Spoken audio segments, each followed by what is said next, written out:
when we think about soil erosion, many people think about the horizontal movement of the soil particles because that's what we can see and what we can understand. So when we think about horizontal movement, right, the raindrop comes down, it hits that aggregate breaks apart, and then as that water runs off the soil surface, it carries the soil particles with it.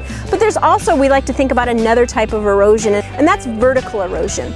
So when that same aggregate is being hit by that raindrop, it has the opportunity for those soil particles to move horizontally off the soil surface, but oftentimes what happens, particularly in our silty soils, are those soil particles actually move downward within the soil profile. And when they do that, they start to fill up the pore space. We end up with surface crusting, and we end up with less porosity in that soil overall. So it's compacting that soil in all reality over time as we start to get soil aggregates being broke apart, the soil particles then filtering down through the soil profile, clogging up those pores. And we know compaction, or the destruction of that soil porosity over time, reduces the amount of available water capacity, it reduces the amount of water infiltration that we get, it decreases root growth, and it can decrease biological activity, particularly if it interferes with air exchange from the soil surface.